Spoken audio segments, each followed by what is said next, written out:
Hello everyone, welcome to Madhumita's delight. আজকের recipe দই ভেটকি। ভেটকি মাছের একটা অপূর্ব স্বাদের রেসিপি। আপনারাও বাড়িতে বানান আর কমেন্ট বক্সে কমেন্ট করে জানান কেমন হলো। দই ভেটকি বানানোর জন্য এখানে ভেটকি মাছের 4 পিস গাদা নিয়েছি, তাতে 1/3 চামচ নুন আর 1/3 চামচ হলুদ,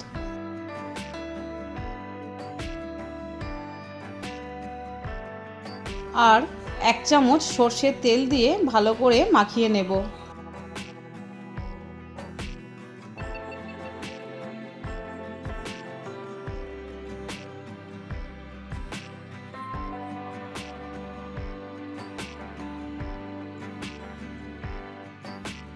ম্যারিনেট করে মাছটা 5 মিনিট রেখে দেব।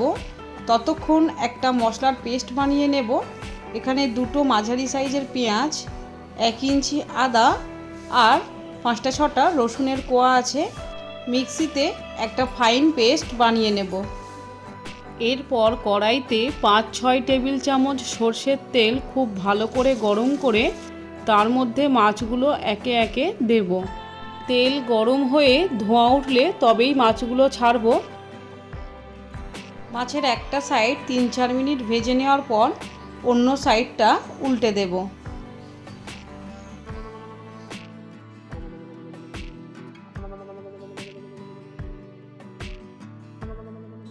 অপর সাইডটাও ভাজা হয়ে গেছে, মাছগুলো তুলে নেব।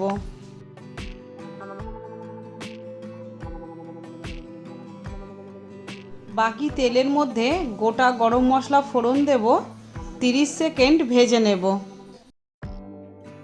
এরপর মিক্সিতে বেটে রাখা পেঁয়াজ আদা রসুনের পেস্টটা দেব। মশলাটা তেলের মধ্যে 5 মিনিট ভেজে নেব, যতক্ষণ না পেঁয়াজ আদা রসুনের কাঁচা গন্ধটা চলে যায়। এরপর 1/3 চামচ হলুদ আর 1/3 চামচ নুন দেব। মাছ ম্যারিনেট করার সময়ও নুন দিয়েছিলাম, সেটা মাথায় রেখে দেব। 1/3 চামচ জিরের গুঁড়ো আর 1/3 চামচ শুকনো লঙ্কার গুঁড়ো দেব। আবারও 2 মিনিট ভেজে নেব।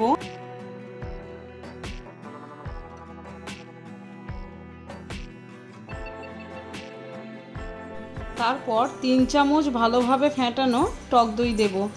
দইটা দেওয়ার আগে খুব ভালোভাবে ফেটিয়ে নিতে হবে। এই সময় গ্যাসের ফ্লেমটা লোতে রেখে ক্রমাগত খুন্তি দিয়ে নাড়তে থাকবো, যাতে দইয়ের মধ্যে কোনো ঢেলা না বেঁধে যায়। দইটা দেওয়ার পর 3-4 মিনিট পুরো মশলাটা ভালোভাবে কষিয়ে নেব। হাফ চামচ চিনি দেব দইয়ের স্বাদটাকে অ্যাডজাস্টমেন্ট করার জন্য।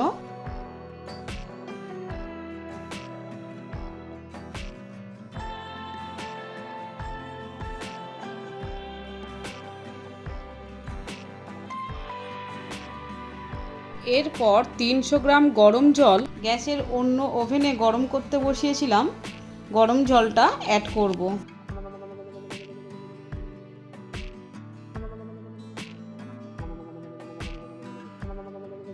গ্রেভি ফুটে উঠলে ভেজে রাখা ভেটকি মাছের পিসগুলো দেব। 4টে চেরা কাঁচা লঙ্কা দেব। 3-4 মিনিট ঢাকা দেব। ভেটকি মাছ খুবই নরম, খুব বেশি সময় ঢাকা দেওয়ার দরকার নেই। 3-4 মিনিট পর ঢাকাটা খুলে কিছুটা কোচানো ধনেপাতা ছড়িয়ে দেব। আমার চ্যানেলে দই কাতলা মাছ, দই পমফ্রেট আর দই চিংড়ির 3টে সুন্দর রেসিপি আছে। তার ভিডিও লিংক আমি ডেসক্রিপশন বক্সে দিয়ে রাখবো। আপনাদের প্রয়োজন পড়লে অবশ্যই দেখার অনুরোধ রইল। গ্যাস অফ করে গরম দই ভেটকি পরিবেশন করব সাদা ভাত, ফ্রায়েড রাইস, পোলাও ইত্যাদির সাথে। ভিডিওটি ভালো লাগলে এটি লাইক ও শেয়ার করার অনুরোধ রইল। আর আমার চ্যানেল সাবস্ক্রাইব ও পাশের বেল আইকনটিও প্রেস করার অনুরোধ রইল। তাহলে আমি ভিডিও আপলোড করা মাত্রই আপনাদের মধ্যে নোটিফিকেশান পৌঁছে যাবে। আবারও দেখা হবে পরবর্তী কোনো ইন্টারেস্টিং ভিডিওতে।